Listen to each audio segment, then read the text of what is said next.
morning. Good morning. It is Thursday morning. It is March the 13th. Rise and shine, rise and shine. Good morning to you.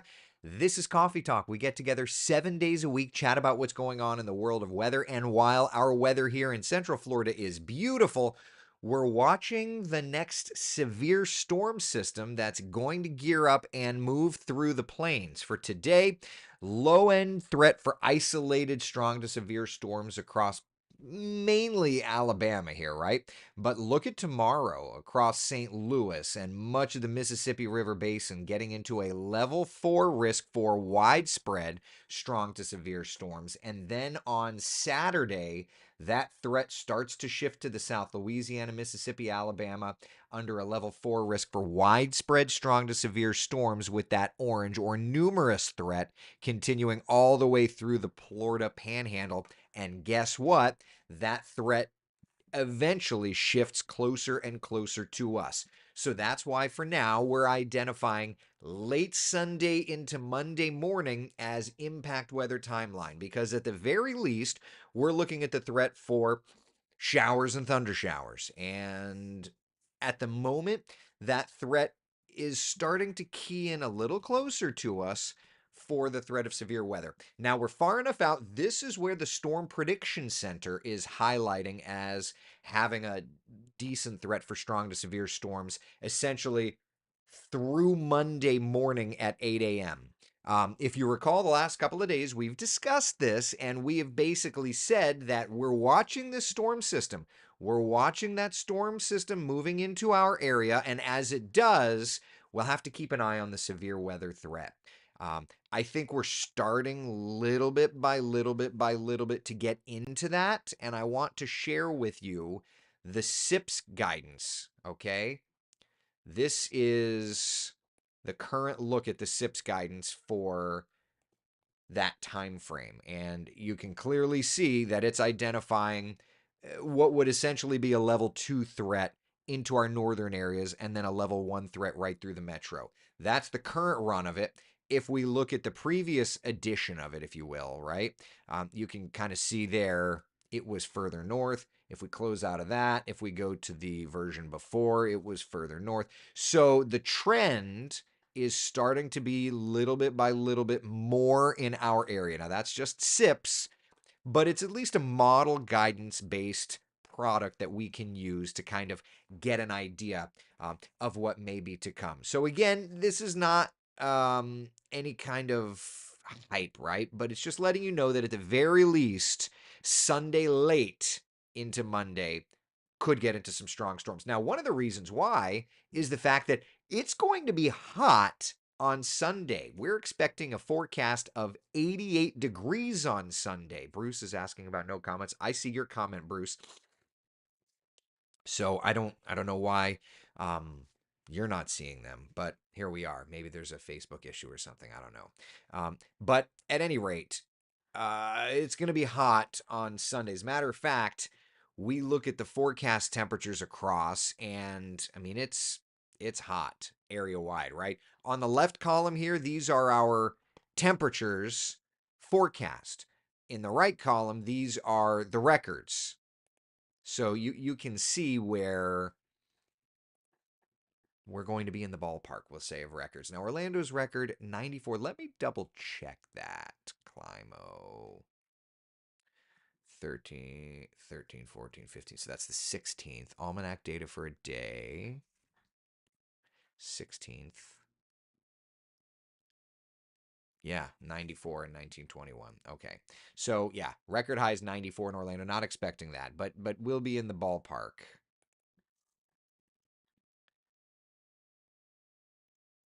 Okay, I see where that went wrong. Okay, I need to let internal note, taking an internal note, forgive me. But anyway, you get the idea, right?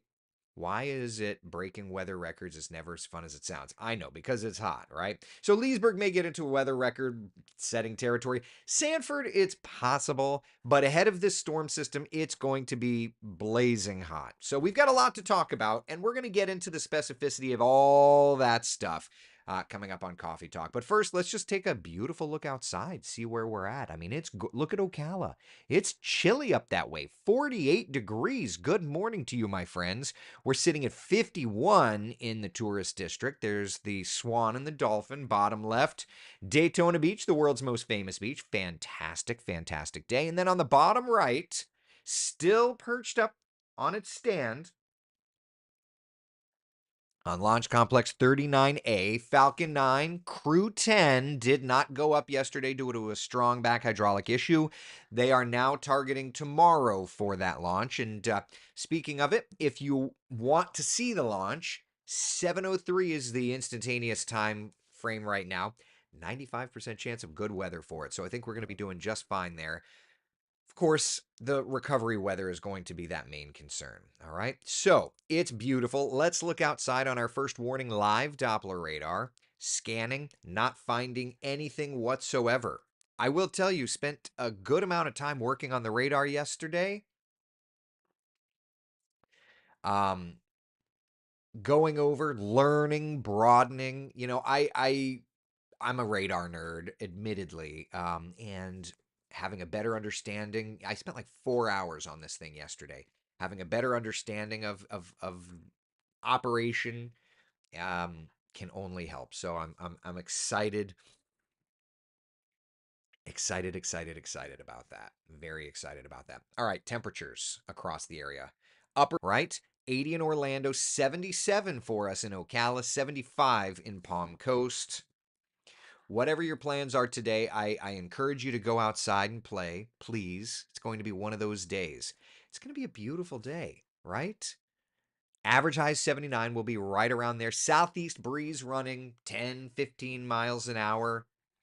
Trying to get you that pretty view. Yeah. So we'll kind of start with a beautiful sunrise, but it's all in all going to be a gorgeous day. Some high, thin clouds over top, warmer temperatures for sure. And then, of course, the 7-day forecast illustrates for us this idea that the temperatures will continue to climb over the next couple of days. More and more. 83 for Friday. Saturday and Sunday getting hot. And again, that Sunday time frame is where Sunday into Monday, we could get those showers and those thunder showers in there. Do you have your flying shirt on today? I'm not flying today. Airplane should be back ready to fly next week. But no. This is the shirt that I wore for like an hour on Monday and then ended up having to change for tornado coverage. So I figured today's my day off making up for Monday. So that's what I'm trying to do. Speaking of the tornado, the National Weather Service office in Melbourne issued their final report on the EF2 tornado.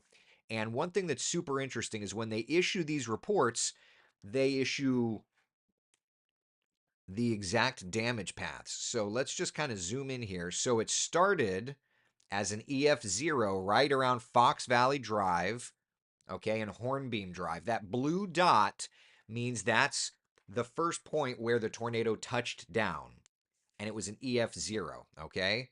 We then progressed basically down Red Mulberry, crossing Hornbeam Drive, getting out here over the forest, crossing Wilderness Drive, across the forest, getting over to Cluster Branch Court, Bear Creek Cove, Wingfield Drive. This is where everything went haywire, right? That's Misty Morn Place. I'll bring it full screen just so you can kind of see the roads. And of course, Blue Iris Place. Those two yellow dots. Okay, so these dots, this is the main area where the tornado was its most intense. Right around, what is that? That's Misty Horn and Blue Iris. Those yellow dots are damage points that the National Weather Service used to identify it. The green dots are EF1 tornado damage. The yellow dots, EF2 tornado damage. And essentially, it was the house located right there that was completely destroyed. But the damage to this house here, which apparently I know the guy that lives in this house, the EF1 damage. Sidebar, my stepbrother pointed it out to me yesterday, and it's like, oh my God, I know that guy. Anyway, so this house was completely damaged. Those were the damage points identifying it as an EF2. The damage for this house here and then back over here was EF1, those triangles. Again, green triangle EF1, yellow triangle EF2, and then the blue triangle is EF0.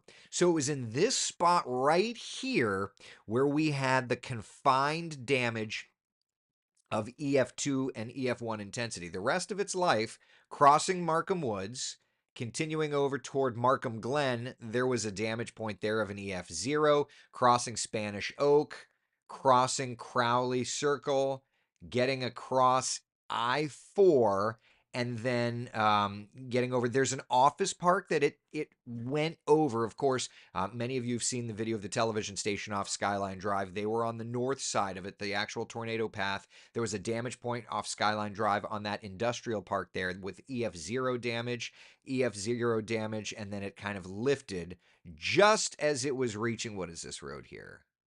It's more like a parking lot, Technology Park. And then that gets closer to Commerce and Lake Emma. So anyway, so that's the overall path. Most of its lifetime was an EF0 tornado, but there was those few spots right around Blue Iris that it ended up being an EF1 and an EF2. And as Betty says, amazing there were no deaths. Amazing, amazing there were no deaths. But this is such a resource to use to be able to identify. So Kara's asking, was it different tornadoes or the same one, different strength? It's one tornado touchdown. One tornado touchdown. It touched down in Wekiva Springs area as an EF0 and then kind of stayed as an EF0 across the forest, pulsed up to an EF2 briefly, and then weakened back down to an EF0. So yeah, it was one tornado. Janice says, did not know you had a stepbrother. You have lots of brothers. Lots of testosterone. I'm the most manly of them all. That's not accurate. My brother Frank is probably like my brother Frank or my stepbrother Corey would be the two. Katie says, we lived right near there for years until recently. So weird to see it so close. Glad no injuries or deaths. So true. And this is one of those things where it's just a reminder. Like, you think that it's never going to happen to you, and then it could. The enhanced Fujita scale measures. You can't look at it on radar and say, this thing's an EF1. You can't do that. You can just judge off of data, right? But then you go back and you start to look at, and maybe this is something that's kind of interesting. Let me find. Perfect. Okay, so I was in the helicopter. Let me share this with you. I was in the helicopter and I was looking at this data here. This is the National Weather Service's write-up on the enhanced Fujita scale. You've got those EF ratings there, right? Like, I made it for you pretty in graphic form. This is their full write-up. But what they use is these damage indicators. Okay? And so from the helicopter, I brought my iPad in the helicopter, and from the helicopter, I was like, okay, the house that was so heavily impacted. Let's look. So first thing, damage indicator. All right, 1 or 2 family residents. All right. So then you can come in here. Maybe you're supposed to. I did it in the helicopter. Let me refresh this. That's fine. I wish I could say that that's funny. Oh my gosh, this is going to annoy me. Of course it won't. Why is it not letting me click anything? This is not funny.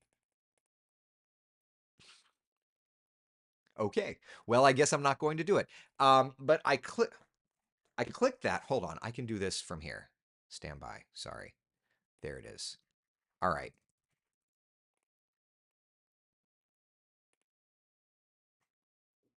So this is the write-up that I used. Bear with me. I'm going to make it nice and big so that all of us can see together. All right, so 1 and 2 family residents. So then you start to look at what their typical construction is. Now, we know that house that was destroyed is a wood frame home, so that's going to play into it a little bit. But then you start to look at here. Okay, so damage thresholds, degree of damage, damage thresholds, right? Um, damage threshold, large section of roof structure removed. Most walls remain standing. That's going to be winds of about, on the lower bound 104, on the upper bound 142. I would place this on the lower bound because it was wood frame instead of concrete block, and it stipulates in here. Um, but where is it?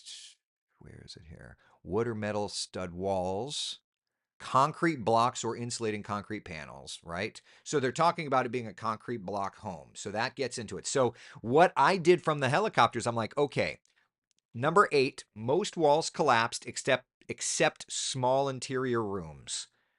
The the exponential, the idea for that would be 152, but being that this was, so number 8, 152, but because it was a wood frame home, the lower bound of that was 127. So to that point, I just from the helicopter, I'm like, all right, so I would put this on the lower bound of that, being that it's a wood frame home. So that 127. So in the helicopter, I was like probably going to see winds of about 120 to 127. And when we look at the final report from the National Weather Service, they identified it as having winds of 120 miles an hour. To me, that absolutely makes sense. That was exactly what I kind of. So, this is the guidance that they used for that. I just thought that it was interesting. I tried to show it in the helicopter on the iPad. It wasn't the easiest to show, right? But that was the idea, was, you know, lower end of that. So exterior walls collapsed, low bounds 113. Most walls collapsed except small interior rooms 127. So they ran the lower bound and right in between the two with 120 miles an hour. That makes total sense to me. I'm not ever going to play the game of diagnosing a tornado from the ground on radar. But when you're in the helicopter and you see the damage and you can look at their ideas, it at least gave me an idea. So anyway, I'd never done that before. It was kind of interesting. Super, super, super grateful. Super grateful that nobody was truly injured in that. So one tornado traveled 4 miles with peaked out at about 300 yards. Yeah. All right, so that's that. And then, of course, now we're watching that next threat for strong to severe storms tomorrow into Saturday. It's going to get feisty.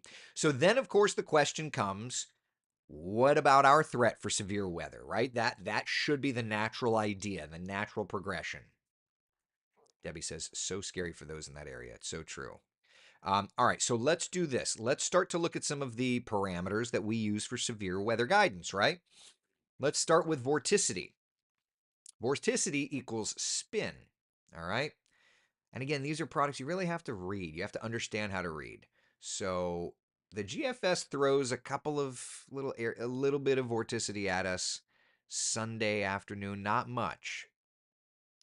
Monday morning, a little bit, but not much, right? Let's look at the European vorticity.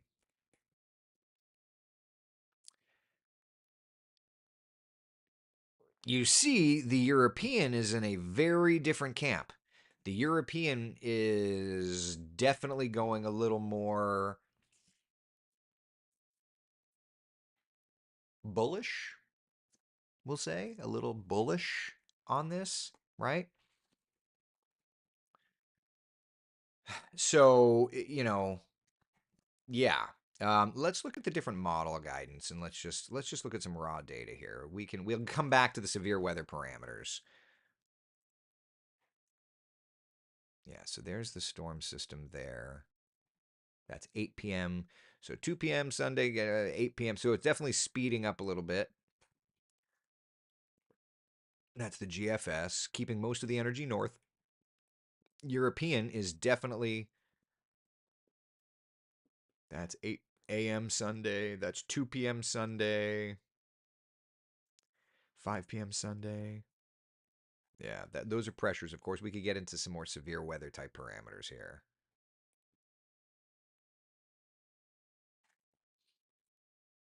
States, Florida, So that would be the radar around 2 p.m.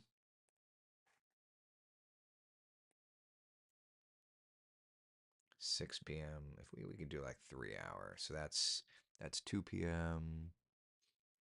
5 p.m. getting into the metro around 8 p.m. That's the European. If we were to go over to the GFS, GFS is a little slower. That's 8 p.m. Sunday, 11 p.m. Sunday, 2 a.m.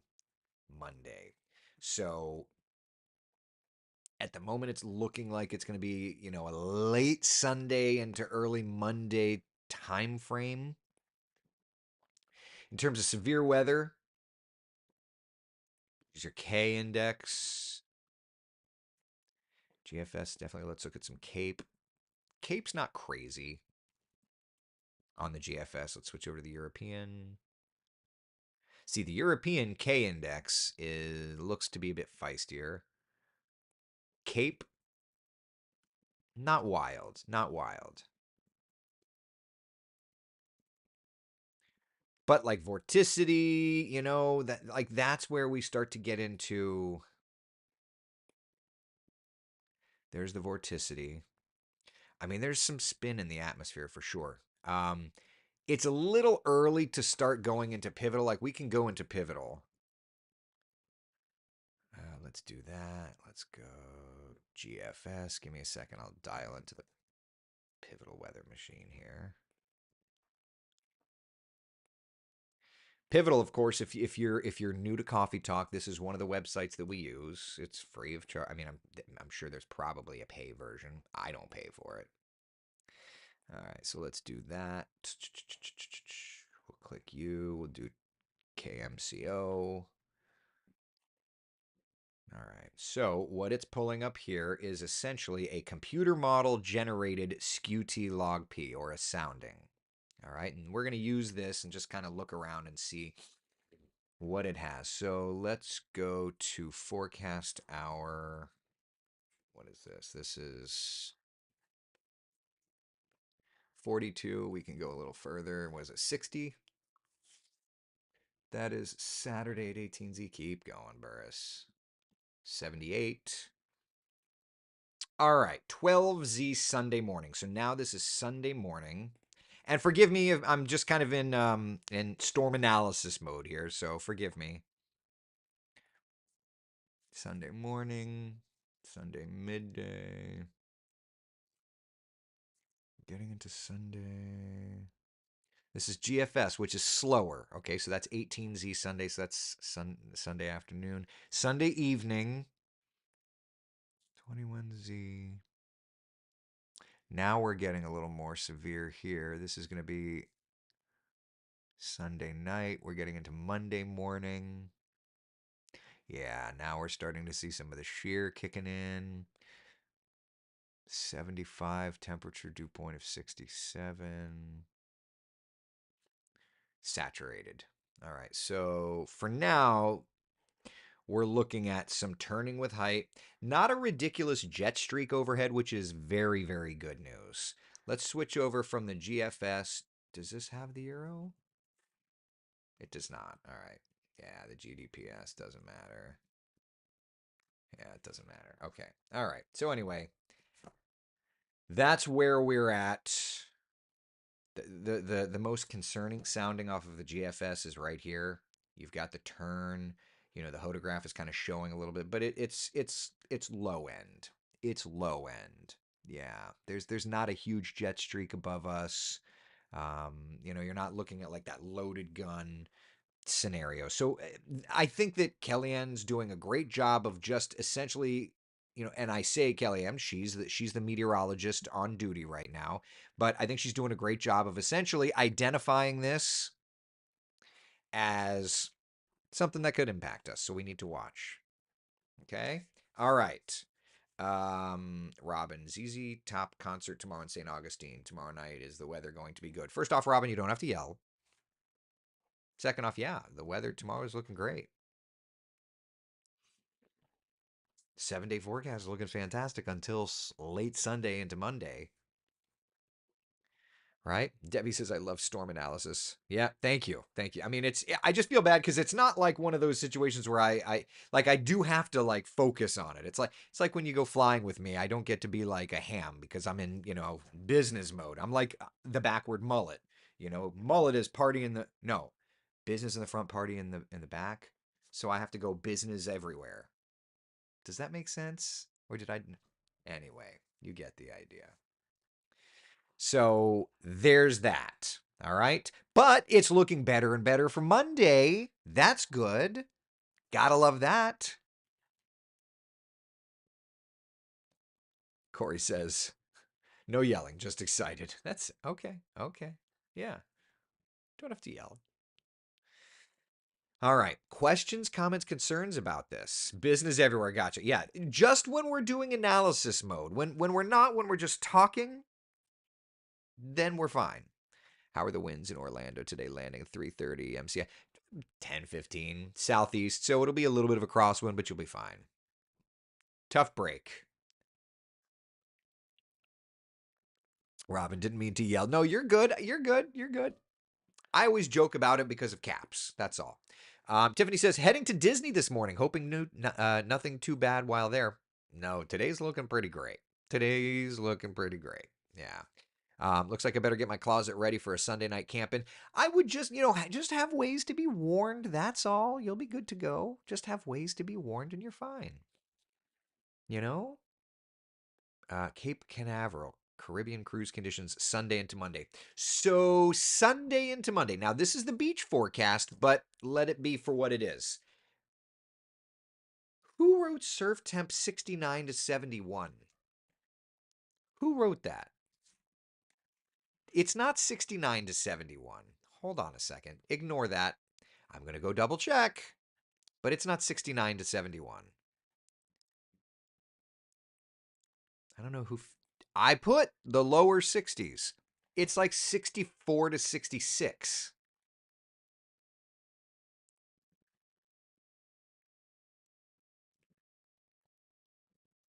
Okay. I mean, it's come up a little bit, but it ain't 70. I'll tell you that for free. All right. Fixed. So, conditions. At the beach, we're running 3 to 5. Okay. It's going to be a bumpy offshore condition. Saturday, yeah. And actually, it looks like it's even building more. Uh, Sunday. Honestly, it could go up. I mean, we could say 3 to 4 on Saturday, but we're just going to show a building trend through the weekend, basically. So for a cruise, I mean, remember these cruise ships can handle anything, right? Relatively speaking, but seas running 6 to 8 feet offshore this weekend. It said Tony did it, Cindy. I wasn't going to call Tony out, but here we are. I just I don't know where he got that from. I'm just looking at the surf conditions and it's in the mid 60s. Tiffany's asking, thinking slight or marginal Sunday for Orlando. Yeah, probably marginal for Orlando and a slight for areas just north of us. You know, that's kind of the idea that I'm thinking right now. Julianne says New Smyrna Beach ocean temp felt nice yesterday. You like the chill? It's chilly to me. If you'll tell us that for free, what will you tell us for a price? No, it's true. Deep thoughts with Jack Handy. Right. All right. Questions, comments, concerns? Anything? How we doing?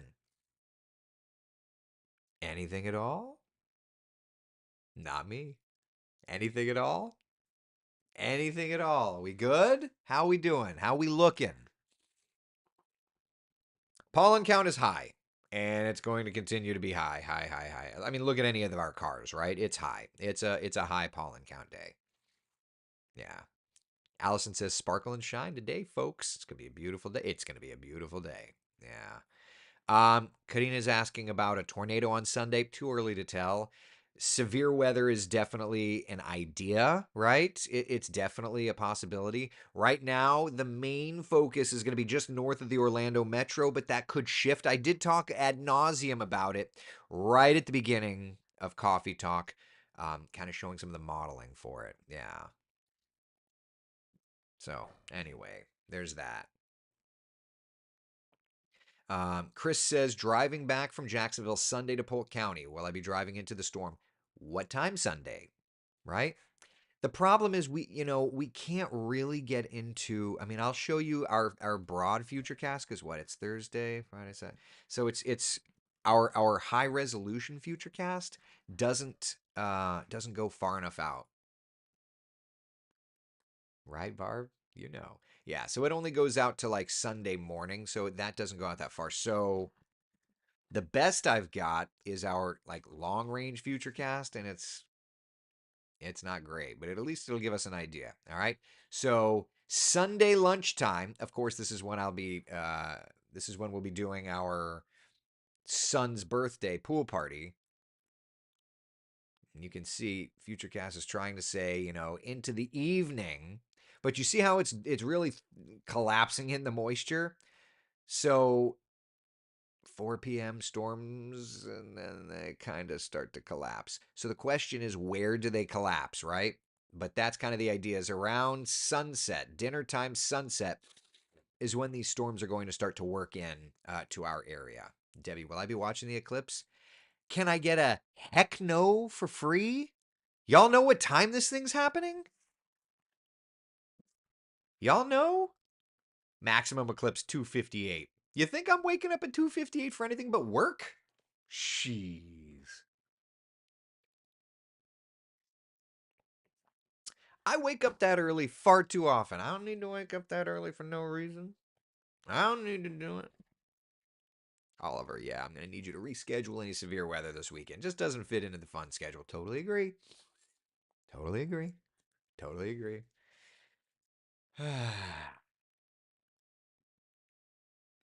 So, marginal risk for Palm Coast.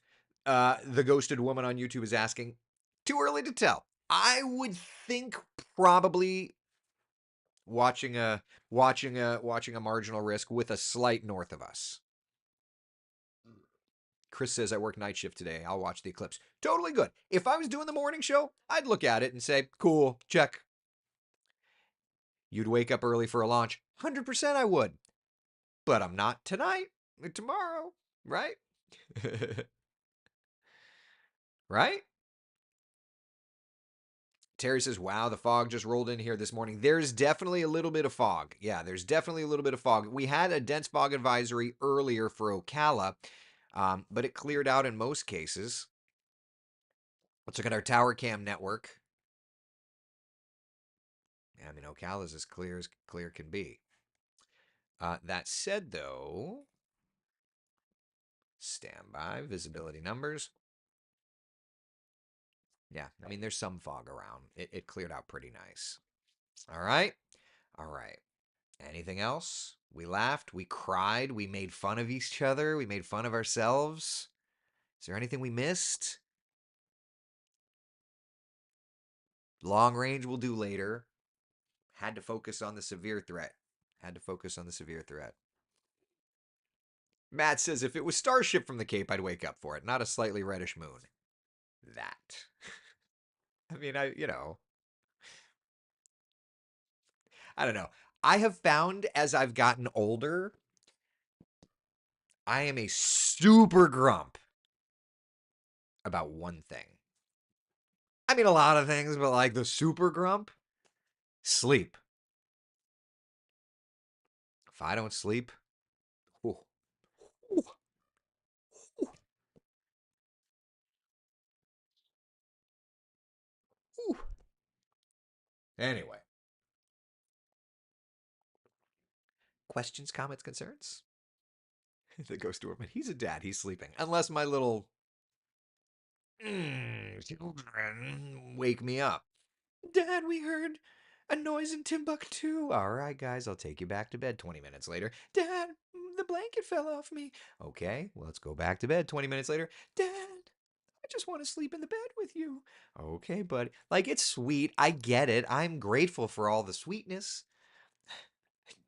I just want to sleep.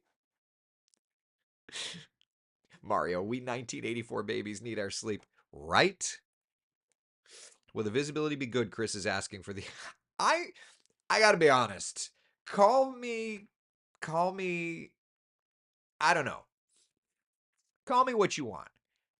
A slightly reddish moon is not something I'm going to wake up in the middle of the night for. Am I crazy to say this? Y'all, you're my focus group. Here's the forecast. Like, I'm surprised. So many people are like, is it going to be beautiful for it? Yeah. Are you waking up at 3 a.m. to see the moon turn reddish? Maybe it's because I've seen this before. I don't know. Have I become that guy? Have I become the don't get off the shed, get off my lawn guy? Is I'm just I don't know.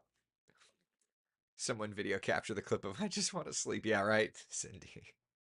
Don't video capture any of this. I feel like any of these things could be held against me. Yeah, it's going to be gorgeous for it. I guess it's just because I don't sleep enough between work and those little kiddos.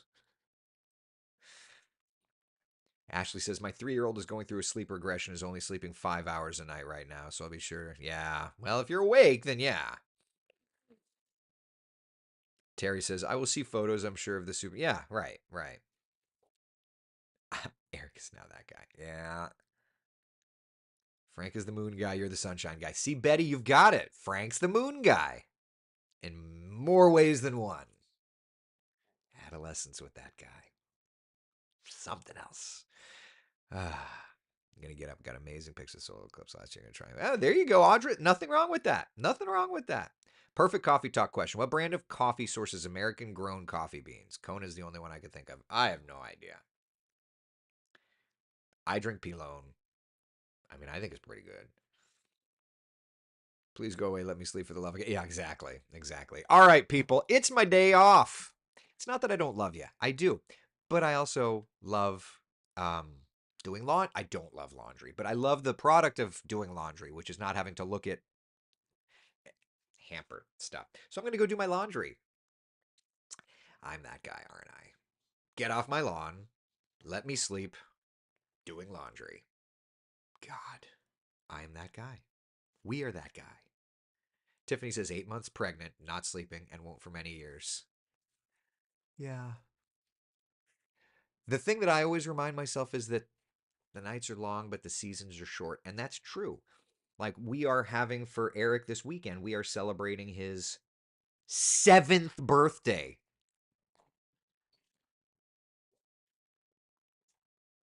What?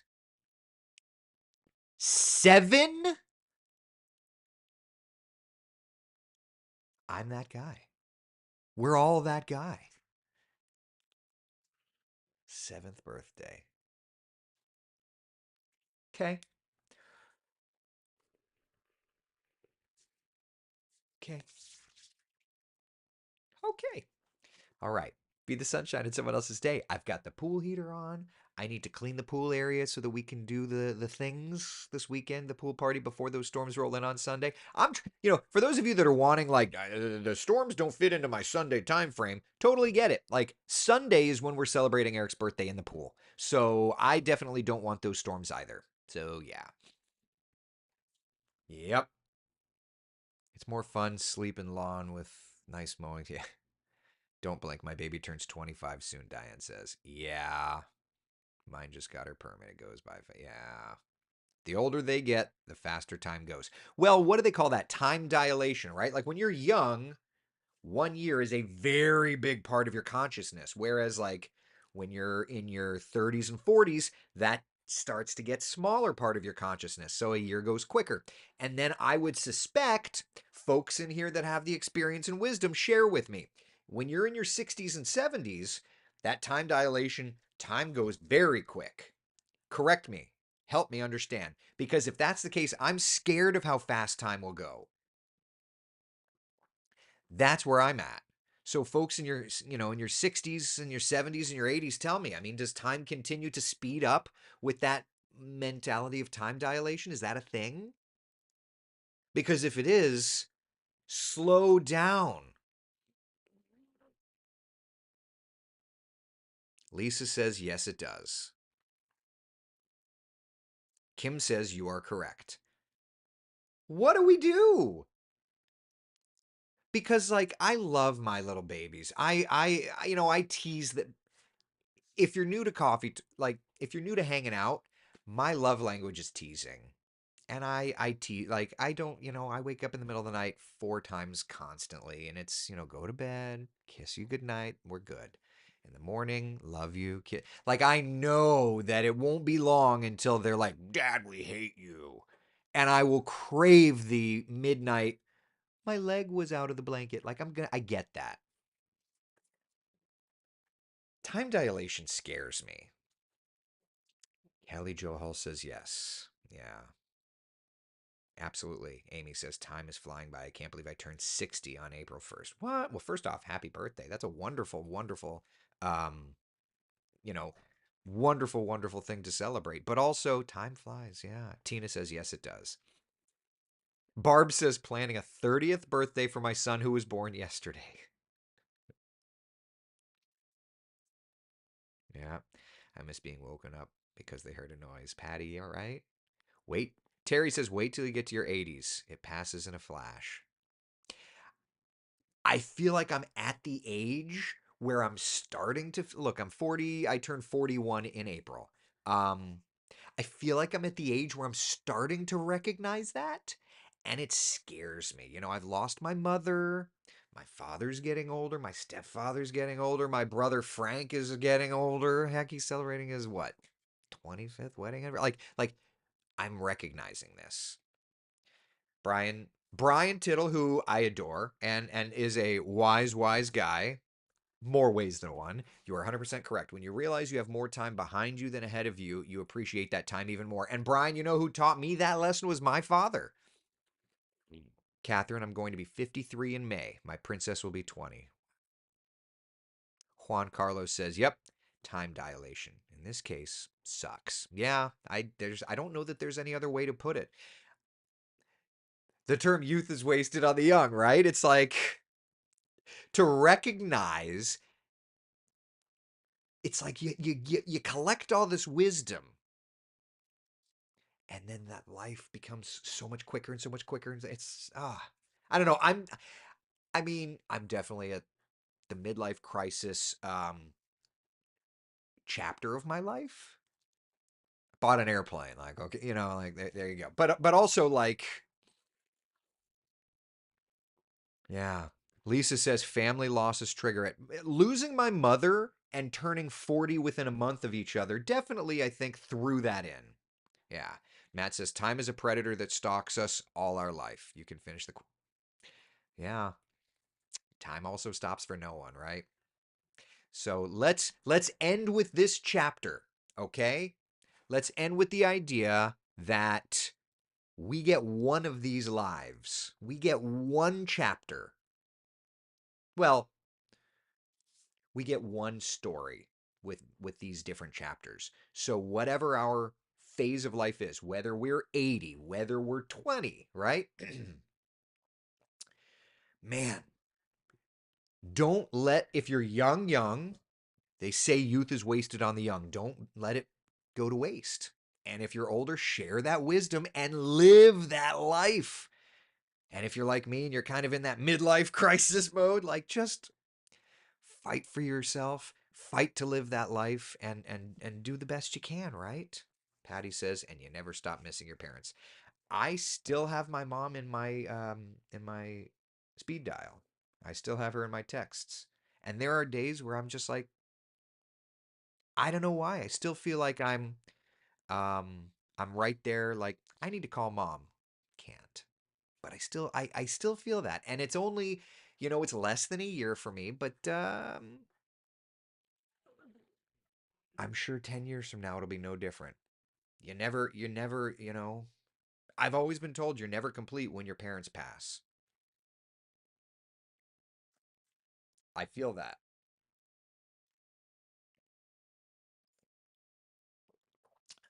So let's just be the best we can. Yeah, deep thoughts with Eric with Jack Handy.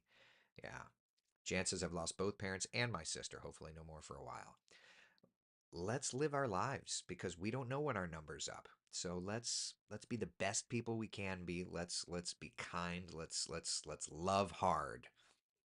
And let's make sure that, like for me, I'm not gonna let these storms on Sunday rain on my parade. I'm gonna watch it, and look, we're gonna get in the pool when we can, and when we can't, we get the heck out of the pool.